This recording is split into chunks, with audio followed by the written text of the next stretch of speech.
La Russie possède une large fenêtre ouverte en grand sur toute l'Europe occidentale, la ville de Saint-Pétersbourg. Ancienne capitale de l'Empire russe, elle occupe une position stratégique au fond du golfe de Finlande, au bord de la mer Baltique. La Russie a toujours été pénalisée par un manque d'accès direct à la haute mer. Pour y remédier, Saint-Pétersbourg a été créée à partir de rien. Depuis, elle a bien rempli le vide en devenant la deuxième ville du pays. Le site comptait à l'origine une centaine d'îles naturelles dans l'estuaire de la Neva. Le fleuve et un important réseau de canaux ont valu à la ville d'être surnommée Venise du Nord. D'abord, pour se protéger contre les puissants voisins suédois, le tsar Pierre Ier décida au début du XVIIIe siècle de fonder une cité très organisée. Mais elle fut marquée par la révolution conduite par l'un de ses habitants, Lénine. De violents combats ébranlèrent la ville pendant la Seconde Guerre mondiale. Au prix de lourds sacrifices, elle survécut à un terrible siège qui dura 2 ans et demi. Malgré les guerres et leurs ravages, Saint-Pétersbourg a conservé de nombreux édifices élevés au cours d'une histoire pourtant très courte. Cernée par l'eau, la ville veille à ses espaces verts. La pression démographique est importante.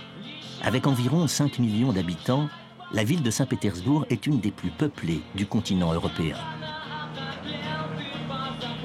Par son dynamisme et sa vitalité, elle attire une population jeune, originaire de toute la Russie, mais également issue de l'immigration.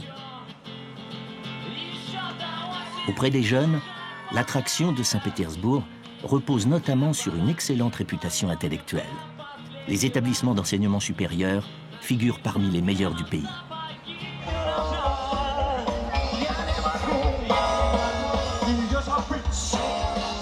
Le rayonnement de Saint-Pétersbourg doit beaucoup à sa capacité d'ouverture.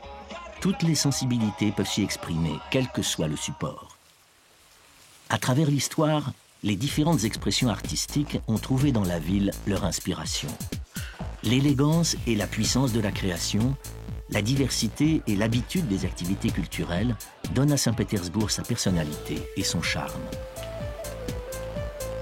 La musique et la danse en sont 2 exemples.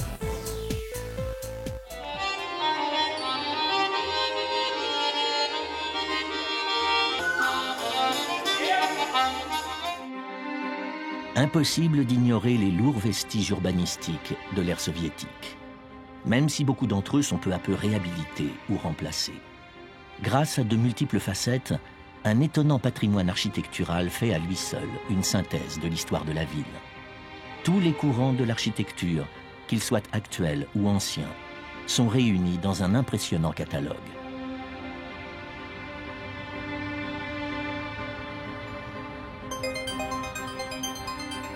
Saint-Pétersbourg s'est ouverte à toutes les influences venues d'Europe occidentale, en particulier au moment de sa fondation, à la grande époque du baroque.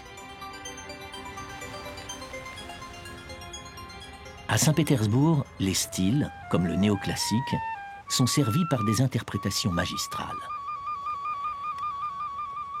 À proximité de la ville, le palais Tsarskoïe-Selo fusionne les 2 extrêmes baroque et néoclassique.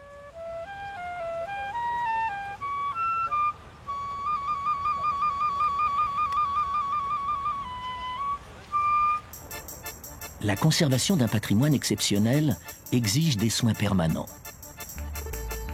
Les contraintes techniques et budgétaires sont considérables. Elles obligent les architectes à rénover sans défigurer et à protéger sans faire fuir. Les solutions adoptées font à la fois appel au bon sens et à l'imagination. Cela inclut les constructions en rondins de bois, typiques de l'architecture russe.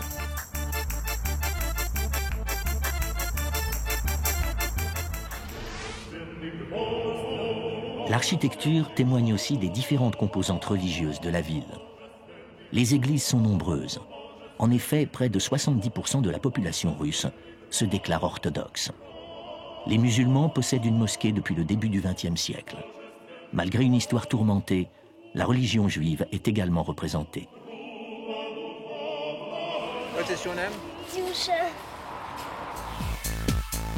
Saint-Pétersbourg est avant tout un port. Et c'est là que son destin s'est joué. Un pourcentage important des échanges entre la Russie et l'extérieur passe par ici, et une grande part de l'activité économique de la ville se déroule à proximité de la mer.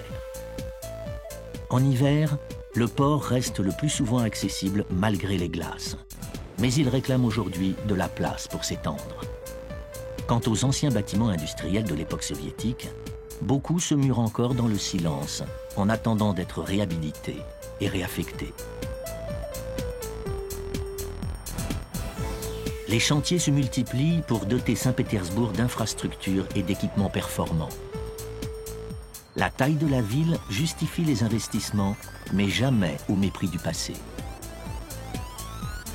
Le patrimoine et les communications stimulent le développement de l'industrie des loisirs. En quelques années, la ville est devenue l'une des destinations les plus populaires d'Europe. La culture russe décline ici ses grands classiques et les plus vivantes de ses traditions. Mais c'est l'histoire qui fournit à Saint-Pétersbourg ses plus précieux atouts, avec des monuments emblématiques. Les curiosités exotiques étaient très appréciées à la cour du tsar. Elles amusent les visiteurs d'une ville au succès extraordinaire.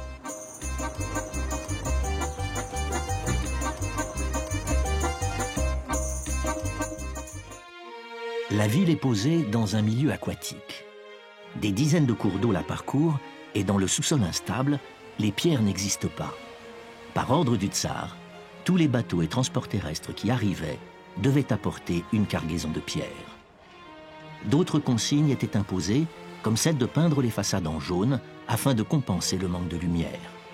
Le nombre de ponts avait été strictement limité par le tsar pour respecter le concept fondateur de la ville et favoriser les déplacements en bateau. Aujourd'hui, les bateaux sont partout.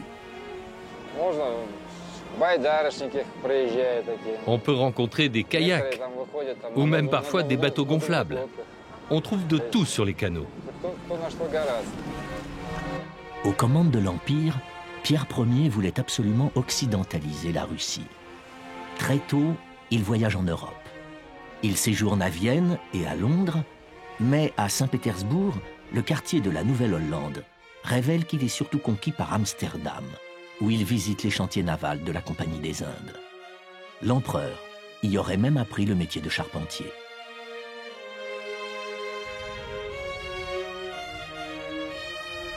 L'histoire défile sur les bords de la Neva. En 1917, le croiseur Aurore devint un monument national. De nos jours, tout est privé. Il n'y a que le croiseur Aurore qui appartient encore à l'État. Un de ses canons lança la révolution d'octobre. Le pays changeait de main. La Russie des tsars s'éloignait à jamais. Les symboles maritimes sont ici omniprésents. Comme on le faisait chez les Romains, des colonnes exhibent les proues de navires pris à l'ennemi. Malgré les instructions du tsar, les ponts se sont multipliés par commodité. On en compte aujourd'hui près de 800. Par leurs matériaux, leurs dimensions, leur style, ils écrivent en courbe l'histoire de la cité.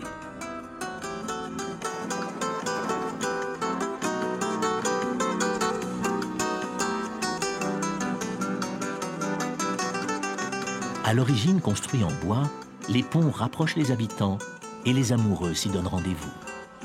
Sorti d'une chanson populaire, le moineau porte bonheur si la pièce de monnaie reste sur le socle.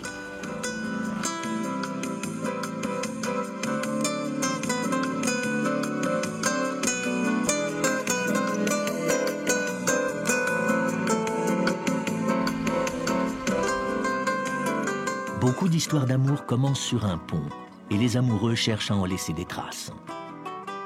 Une belle preuve d'engagement, fixer un cadenas au pont et jeter la clé à l'eau.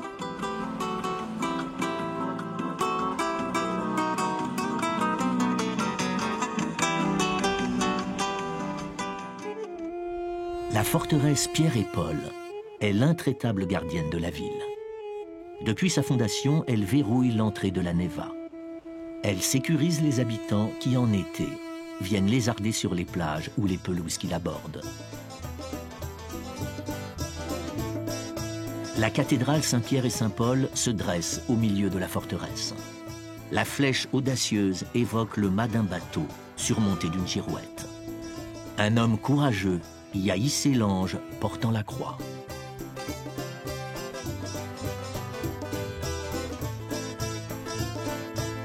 Les enfants s'assoient sur les genoux de Pierre Ier. Toucher ses mains porte bonheur. Le propre fils du tsar, lui, n'a pas eu de chance. Il fut emprisonné dans la forteresse et exécuté pour un complot imaginaire.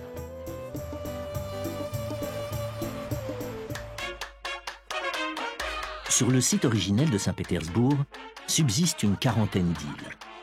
Quelques-unes ont disparu, d'autres ont changé de destin. Les charmes d'une station balnéaire attirent du monde à quelques encablures seulement du centre-ville.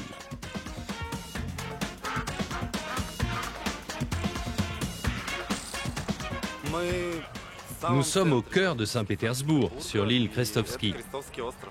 Ici, c'est un lieu de loisirs. Il y a des plages, des restaurants, des parcs d'attractions. On peut louer des vélos. Les gens viennent ici pour se détendre, en plein centre de la ville. L'île Krestovski appartenait à une riche famille princière jusqu'en 1917. Plusieurs membres de la famille étaient de grands sportifs et on ne lésinait sur rien. Tout ce qu'on voit à Saint-Pétersbourg vient d'ailleurs. Ce sable a été apporté spécialement pour faire cette plage. Saint-Pétersbourg a été créé sur des marais. Tout ici a été apporté par l'homme. C'est complètement artificiel. Sur les anciens terrains marécageux, des espaces verts ont été aménagés, comme le Champ de Mars. La population rend hommage aux gloires nationales, comme l'écrivain Pouchkine, mort en duel à Saint-Pétersbourg. On peut s'asseoir à la table des grands noms de la littérature et prendre la mesure des grandes réalisations de l'architecture. Grâce à Pierre Ier, la ville est en très peu de temps devenue un centre artistique majeur en Russie et en Europe.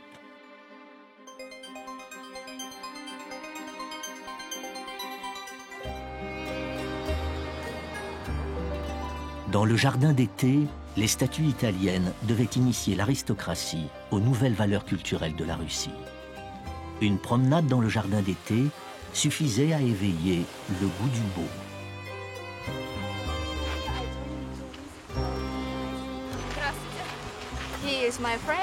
C'est mon ami, il est photographe. J'aimerais avoir une photo pour ma mère. Je pense qu'elle aimerait me voir à quoi je ressemble.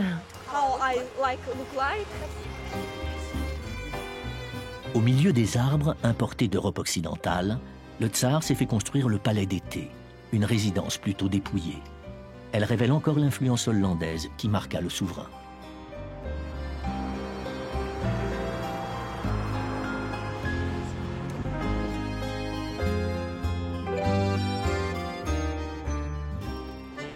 À Saint-Pétersbourg, la vie des tsars n'était pas toujours un long fleuve tranquille. L'église du Saint-Sauveur sur le sang versé porte un nom peu banal. Elle s'élève à l'endroit où le tsar Alexandre II a été assassiné après 7 tentatives manquées. L'empereur était bien mal récompensé puisqu'il avait libéré les paysans russes du servage. La durée de règne des souverains était très variable. Si Pierre Ier régna 43 ans, sa seconde épouse, Catherine, ne resta sur le trône que 2 ans. Pierre le Grand rendit hommage à un héros national, Alexandre Nevski, en lui consacrant un lore, un établissement monastique. Chef de guerre légendaire, Nevski fut canonisé au XVIe siècle.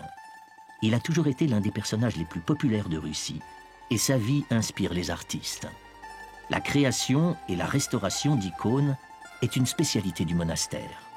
La feuille d'or de quelques microns d'épaisseur est appliquée au pinceau et sans colle, elle adhère au support. Une technique appelée dorure à froid.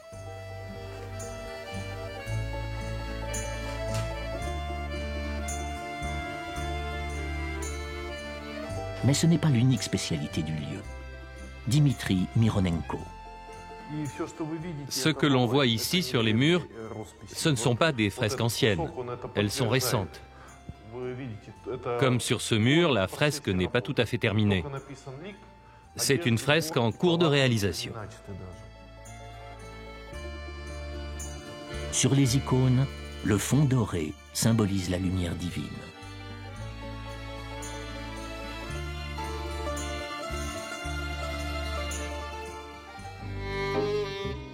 À proximité du monastère, dans les allées du cimetière Tikhvin, plusieurs grands noms font le prestigieux inventaire de la culture russe.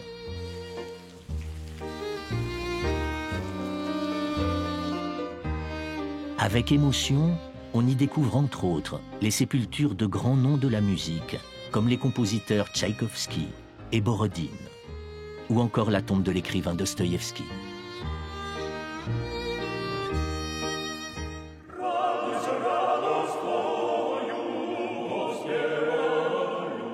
C'est à un moine byzantin que fut dédiée la cathédrale Saint-Isaac. Le gigantesque édifice doit son existence à la vogue des architectes étrangers. Le français Auguste de Montferrand signa les plans du pompeux bâtiment.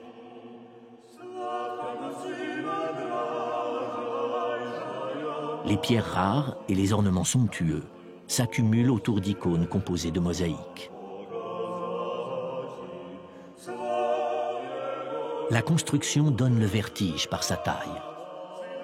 Les travaux s'éternisèrent pendant 40 ans, à travers le règne de 3 empereurs, sur la première moitié du XIXe siècle. La cathédrale fut pour l'architecte l'œuvre de sa vie, car il mourut 1 mois et demi après l'inauguration, auréolé de gloire.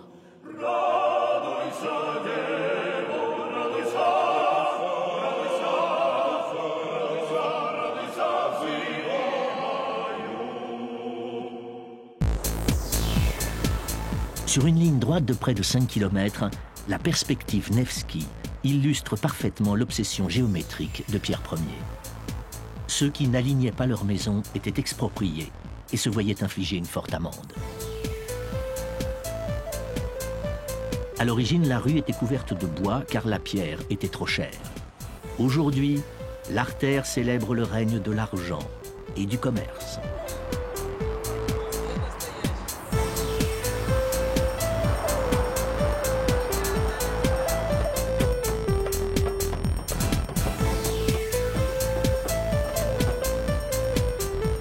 Les courbes sont rares dans l'environnement rectiligne, sauf à la cathédrale Notre-Dame de Kazan. Autre exception avec la Maison du Livre, une librairie installée dans un chef-d'œuvre tout en rondeur de l'Art Nouveau.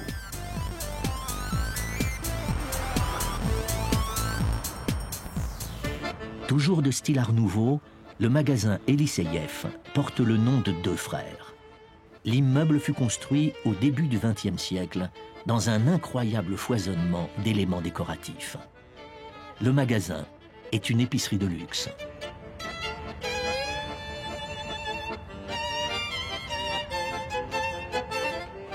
À l'intérieur, c'est un festival de couleurs et de senteurs.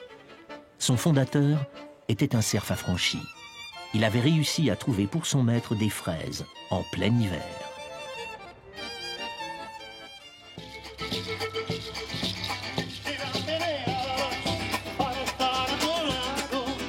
Les rythmes exotiques s'invitent régulièrement à Saint-Pétersbourg.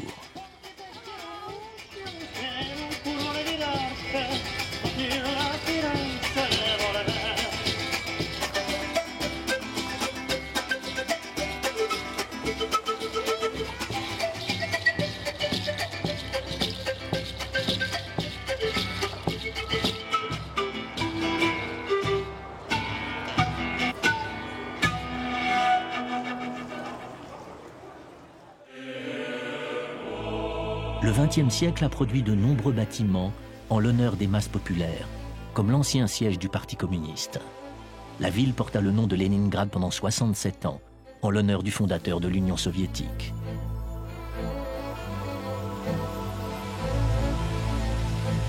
Auparavant, la ville s'appelait Petrograd. Petro pour pierre et Grad pour ville en russe. Pendant la Seconde Guerre mondiale, la population souffrit le martyre. Lors du blocus organisé par l'armée allemande, plus d'1 million de civils moururent de froid et de faim. Mais après le plus long siège de la guerre, la ville était toujours en vie.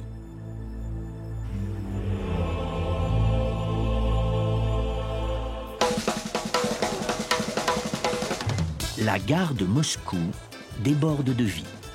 Comme son nom l'indique, on y prend le train pour la capitale, où l'on arrive à la gare de Leningrad. La statue de Pierre le Grand indique que l'on est bien à Saint-Pétersbourg, car les deux gares sont quasiment identiques.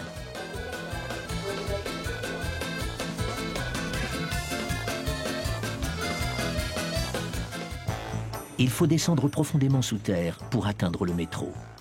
Alors qu'à Paris ou à Londres, les stations se trouvent à une profondeur de 10 ou 20 mètres, ici, elles se trouvent à 60 mètres.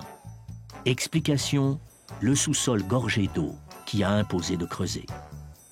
La statue de Pouchkine est le lieu de rendez-vous de la station dédiée aux poètes. Chaque station est décorée différemment.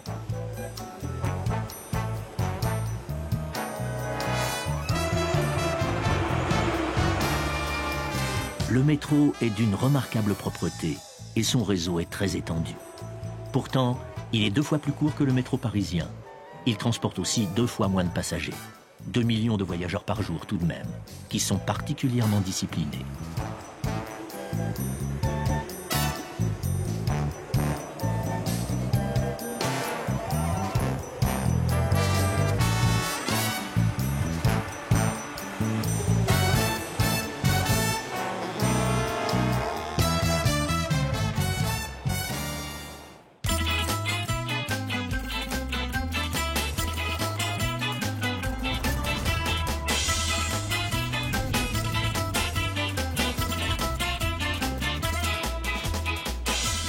Pour construire la ville, Pierre Ier réquisitionna tous les maçons du pays en leur interdisant de travailler ailleurs. Derrière certaines façades anciennes se dissimulent de surprenantes rénovations. Certains complexes de bureaux et de commerces ont été conçus par des architectes italiens. Depuis l'origine, les Italiens ont contribué à l'embellissement de la ville.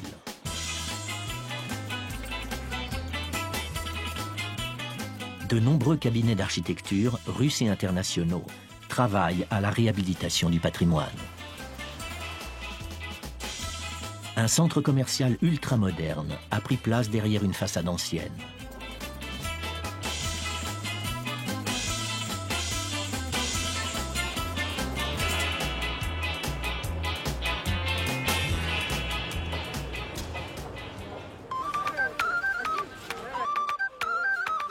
Des marchandes de fleurs sont alignées à l'entrée du marché couvert Kuznetchny, connu pour la fraîcheur de ses légumes.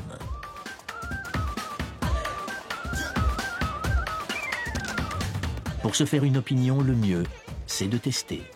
Nous faisons mariner les légumes nous-mêmes. D'ailleurs, goûtez, c'est très bon. Ici, les prix sont plutôt élevés. Mais les produits invendus à la fin de la journée se retrouvent sur d'autres marchés pour être vendus moins cher. La plupart des légumes sont des productions artisanales. Moi, je vends les produits de mon jardin.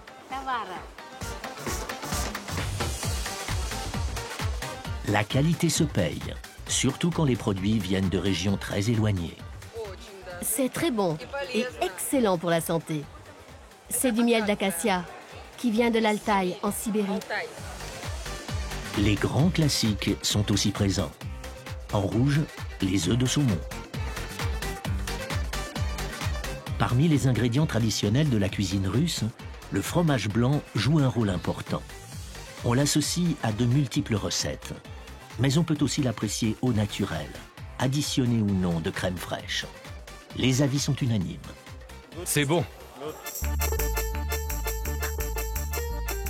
Autre production traditionnelle, la vodka. Un musée lui a été dédié. La vodka fait partie du patrimoine russe et de nombreuses personnalités lui ont rendu hommage. Mais elle n'a pas que des vertus. Le tsar lui-même l'appréciait, mais il s'efforçait d'en diminuer la consommation, tout en s'inquiétant de la baisse des recettes fiscales qui pouvaient en découler.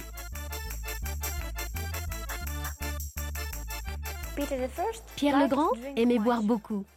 Il avait un verre qui pouvait contenir 1 litre de vodka et il l'utilisait comme une sanction pour les gens qui n'arrivaient pas à l'heure. Si quelqu'un était en retard, ne serait-ce que de 5 minutes, que ce soit un homme ou une femme, il lui faisait boire 1 litre de vodka. Pierre le Grand n'aimait pas les retardataires. Il aimait la vodka, mais avec modération. Il n'aimait pas non plus les ivrognes et il les punissait. Pierre le Grand n'aimait pas les gens qui buvaient trop. Il a donc inventé une punition, un anneau de 16 kilos en métal pour les gens ivres. On le mettait au cou de celui qui était ivre. C'était une humiliation de la porter, et en plus, c'était très lourd. Les Russes ont toujours eu beaucoup d'imagination pour donner de multiples goûts à la vodka, et aussi pour donner aux bouteilles des formes intéressantes. Ils ont même inventé la bouteille Kalachnikov. Pierre le Grand était très impliqué dans la construction de sa ville. Il se fit aménager un logement à proximité des travaux pour mieux les surveiller. Un bâtiment de briques protège aujourd'hui la modeste maison traditionnelle qu'habitait le tsar.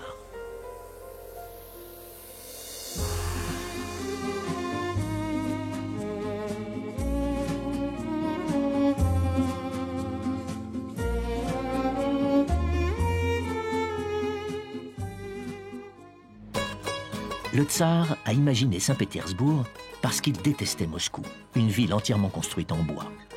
Il a donc parcouru toutes les grandes villes d'Europe sans répit pour comparer les styles, choisir des formes, imaginer des lignes. Son seul objectif, donner de la cohérence et de l'éclat à son rêve.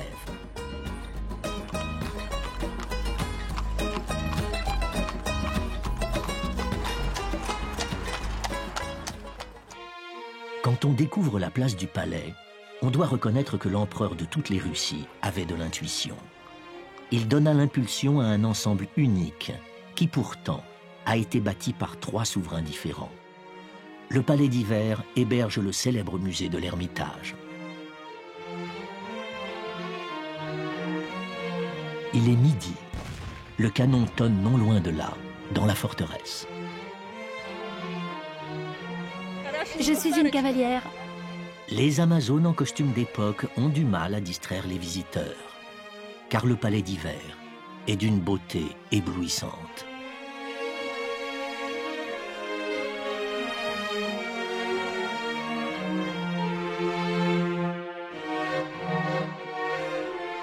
La construction a été entamée au milieu du XVIIIe siècle à l'initiative de l'impératrice Élisabeth, la propre fille de Pierre le Grand. On sait que la dame était dépensière. Le palais impérial en fait la démonstration. Les généraux qui luttèrent contre Napoléon sont les spectateurs muets d'un véritable feu d'artifice de splendeur baroque. Le palais fut incendié au XIXe siècle, mais l'émotion fut tellement grande que le tsar de l'époque, Nicolas Ier, décida de tout reconstruire sans délai. L'impératrice Élisabeth parlait couramment le français. Elle aurait certainement apprécié la comparaison que certains font du palais d'hiver avec Versailles. Une fausse ressemblance, car les courtisans ici savaient à peine lire. Ils peuplaient un monde d'apparence où les réalités s'effacent dans les reflets de la malachite. Le musée de l'Ermitage est l'un des plus riches au monde. Si un visiteur passait 1 minute devant chaque œuvre, il lui faudrait, dit-on, 11 années pour tout voir. La collection de Rembrandt, à elle seule, pourrait constituer un musée. Et sur les 3 millions d'œuvres d'art, 5% à peine sont exposées. De Renoir à Cézanne et de Van Gogh à Gauguin, tous les maîtres sont présents.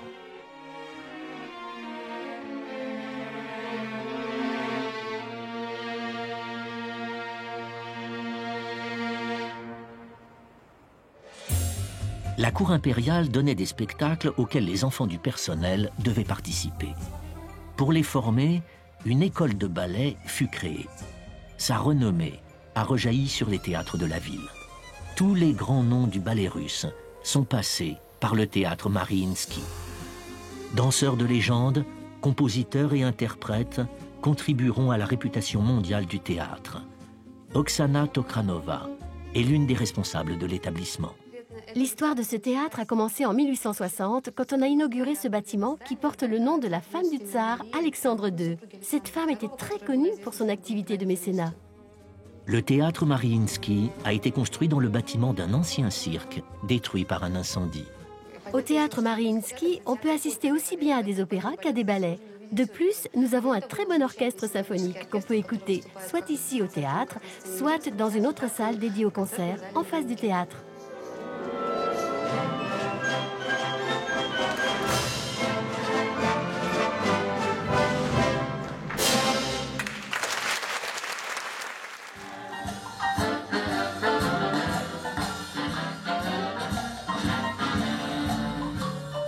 Face au musée russe, un autre public, une autre musique, le jazz.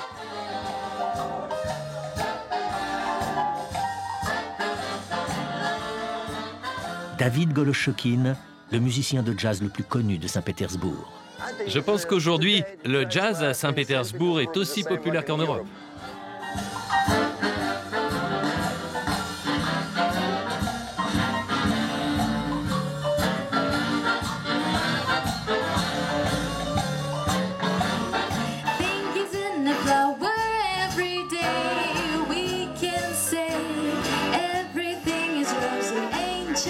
Une musique qui réunit les générations.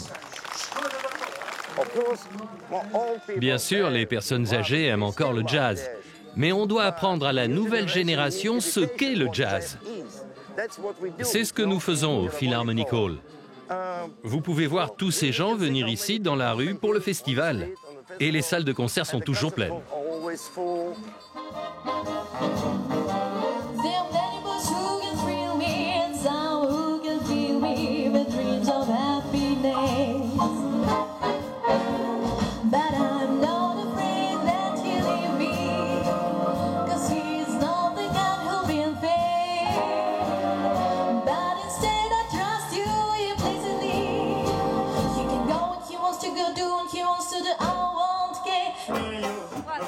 À Saint-Pétersbourg, tous les genres musicaux ont leur public.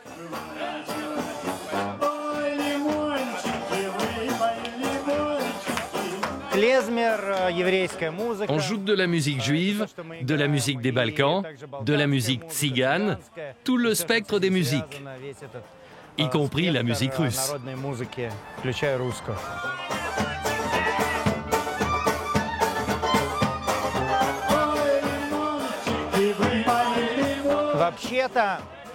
On ne peut pas dire que Saint-Pétersbourg a un seul style de musique. C'est une grande ville, il y a toutes sortes de styles, différentes tendances, c'est un mélange de genres musicaux. Pas plus tard qu'hier, j'ai assisté à une représentation de danse et musique bretonne grâce au Centre culturel français. On a dansé sur des musiques bretonnes, la bourrée, la mazurka.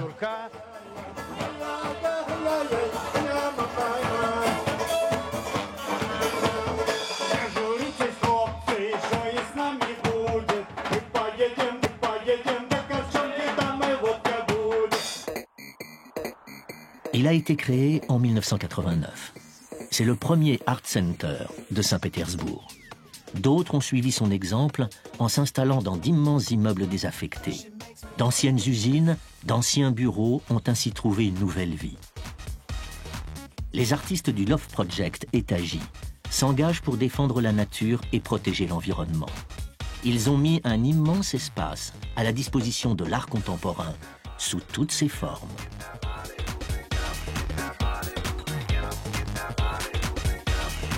Le Loft Project Etagy est beaucoup plus qu'un centre artistique. Il s'occupe aussi, par exemple, d'animaux abandonnés en leur trouvant une famille d'accueil. C'est un lieu convivial dans la longue tradition de Saint-Pétersbourg.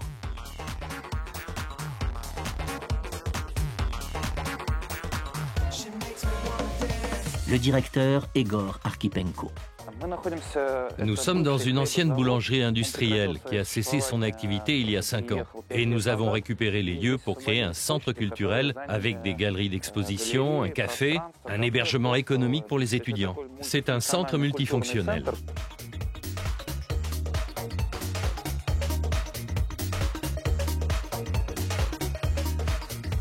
Un espace gigantesque est occupé par des galeries d'art contemporain et plusieurs expositions peuvent y être organisées simultanément. En plus de l'activité de centre culturel, nous avons d'importantes expositions artistiques, notamment des expos photos.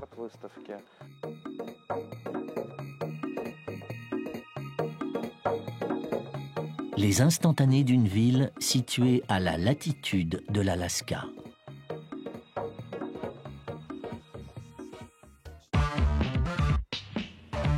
On peut découvrir Saint-Pétersbourg sous un angle encore plus original. Encore faut-il avoir la bonne clé. Il faut traverser les combles et être en bonne forme physique. Ils s'appellent eux-mêmes les roofers, de l'anglais roof qui signifie toit. Une expérience originale. C'est du sport, c'est à la mode, c'est un peu extrême. C'est pour les jeunes, mais pas seulement pour les jeunes. Les toits offrent aux roofers des points de vue spectaculaires. Bien sûr, il faut suivre certaines règles et mieux vaut être discret. Il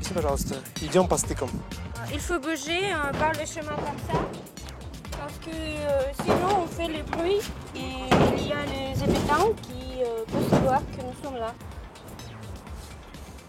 Okay, guys, let's go. Allons-y. Les roofers se sont fait une spécialité d'explorer la ville de Saint-Pétersbourg par les toits.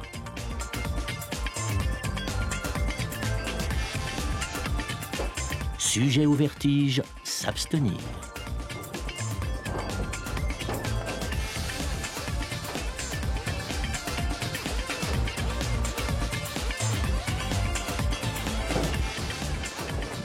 Je peux t'aider ? On peut choisir son degré de difficulté, car il y a des toits de tous les genres et de toutes les formes.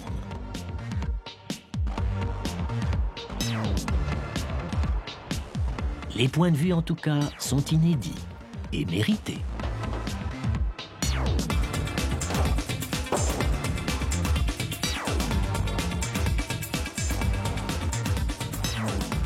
Il est rare que la place Vostania soit photographiée sous cet angle. Il avait l'église sur la place et maintenant c'est la station de métro. Pas mal comme photo, mais pour le point de vue, on peut encore faire mieux. En ce moment, nous sommes à l'angle de la perspective Ligovski et de la perspective Nevski.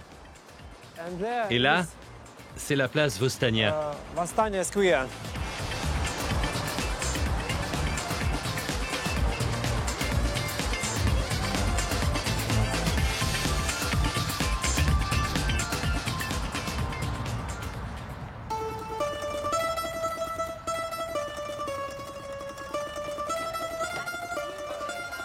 Il y a des manières plus classiques de profiter des toits de la ville. La vue n'est pas mal non plus, mais l'expérience est moins aventureuse. On fournit même les couvertures.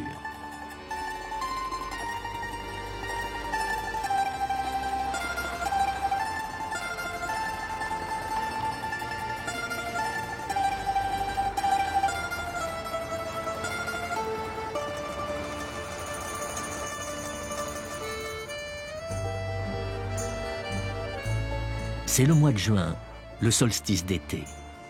La lumière décline à peine pendant les journées sans fin. Il fait jour et pourtant il est minuit. Ce sont les nuits blanches. À cette époque de l'année, l'ambiance dans la ville est différente.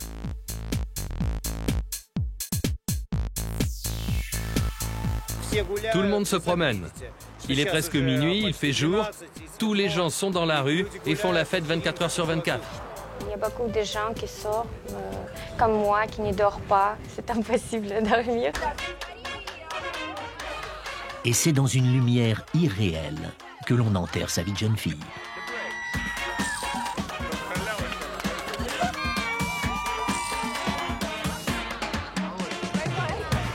Après 8 mois d'un hiver interminable, Saint-Pétersbourg fête la clarté retrouvée.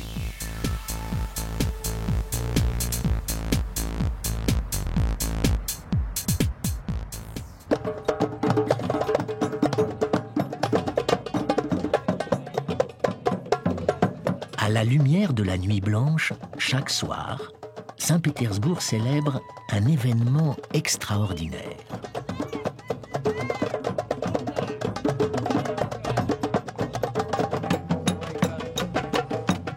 Une foule décontractée anime les berges de la Neva et se masse autour des ponts.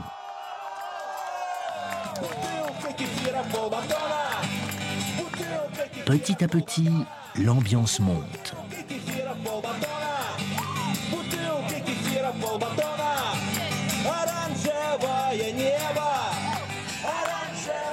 Minuit 45.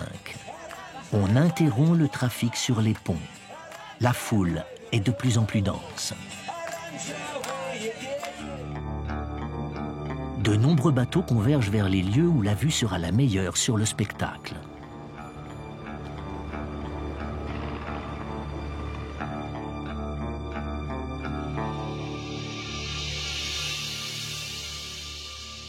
Une heure du matin. Soudain, les tabliers des ponts se lèvent. Ils restent ouverts toutes les nuits d'été de 1h à 5h du matin pour laisser passer les plus gros bateaux. Un spectacle qui fascine toujours les habitants de Saint-Pétersbourg parce qu'il ne se produit qu'à la lumière de l'été, lorsque le fleuve s'est libéré des glaces. Certains se rassemblent, d'autres s'isolent. Des quartiers entiers redeviennent des îles. La ville renoue avec ses origines aux avant-postes de la mer.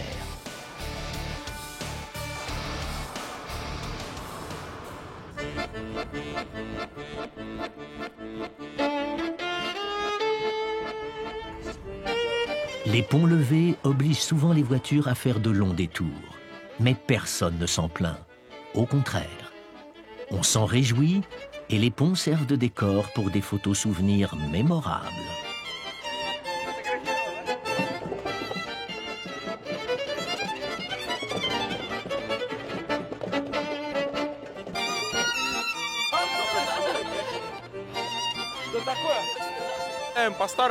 C'est une vieille tradition étudiante. Nous nous promenons la nuit pour célébrer l'obtention de nos diplômes fin juin. Nous aimons nous promener à Saint-Pétersbourg, surtout la nuit, lorsque nos beaux ponts se lèvent. Cela ne se passe que l'été, et seulement ici à Saint-Pétersbourg, chez nous. On profite des ponts qui se lèvent et on s'amuse. On fête la fin de nos études, 6 ans de galère. On fête nos diplômes, et ça s'arrose.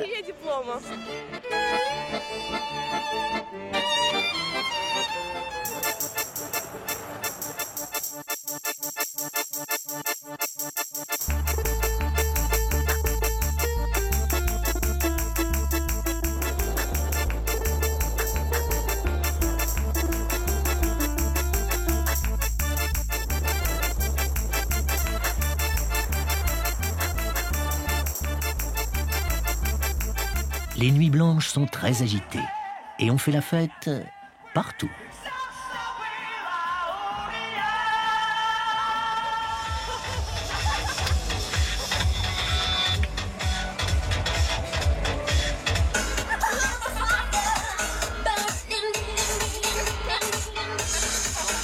C'est l'occasion d'explorer toutes les ressources de la vie nocturne de la ville.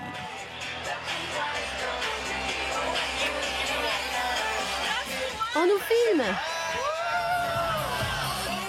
Ces nuits-là, les activités intellectuelles sont largement minoritaires. mais chacun y trouve son compte.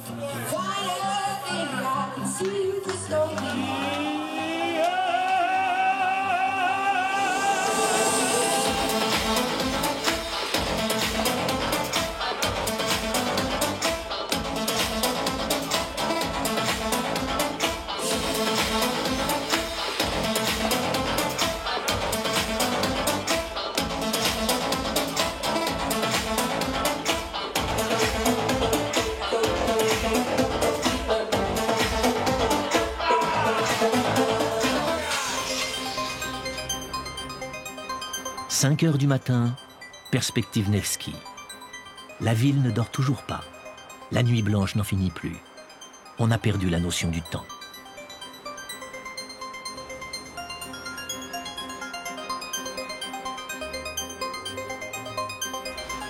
Est-ce la nuit?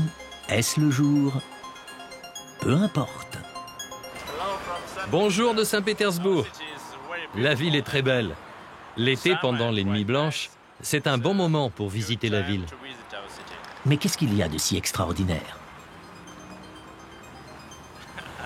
Je ne sais pas, je ne parle pas très bien anglais. Les ponts? Oui, c'est ça, les ponts. Les ponts qui se lèvent. C'est très beau. C'est incroyable.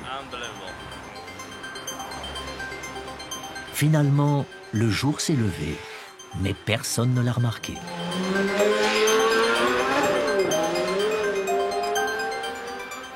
Les nuits blanches se suivent et se ressemblent. 6 heures du matin, le soleil intervient. L'aurore donne le signal pour que la fête s'arrête.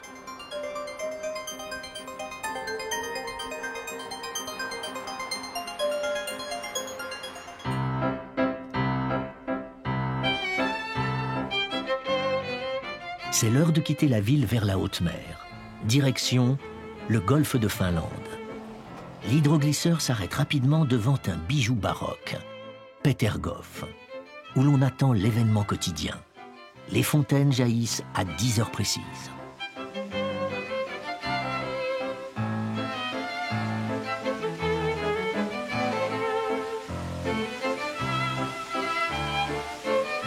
Pierre le Grand a voulu construire le château de Petergof après un séjour à Versailles. Les jeux d'eau et les personnages de la mythologie marine animent l'accès au palais. Ce n'est plus une forteresse que l'empereur de toutes les Russies dresse face à la mer. Il ne cherche plus à se défendre. Il affirme sa puissance. Les jardins sont conçus comme un parc de loisirs.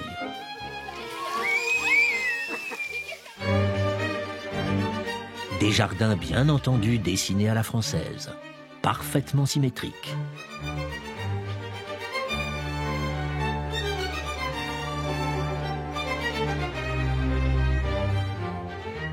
Bien au-delà des allées bordées de buis taillés, Pierre le Grand rappelle sa double ambition.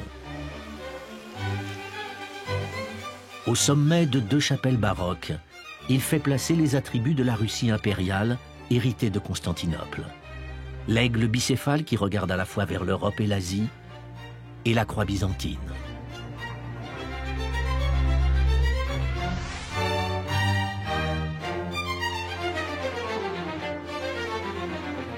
Lorsqu'on se promène dans les jardins de Petergof, on remonte véritablement le temps. Je suis Pierre le Grand et ma collègue, c'est Catherine, mon épouse.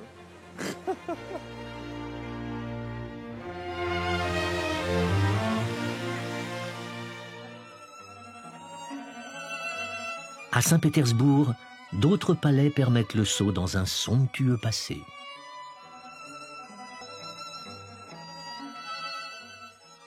Au palais Nikolaïevski, on revit l'époque des tsars au rythme des danses traditionnelles.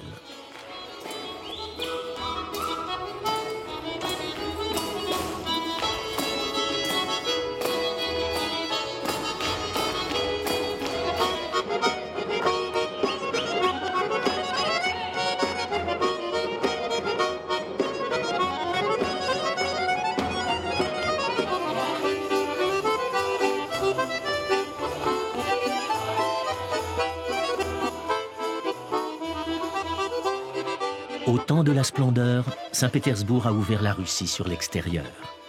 Elle a toujours fait tourner la tête par ses contours baroques et son rêve insensé. Saint-Pétersbourg est parti de rien pour aboutir à l'apogée d'une ville tsar.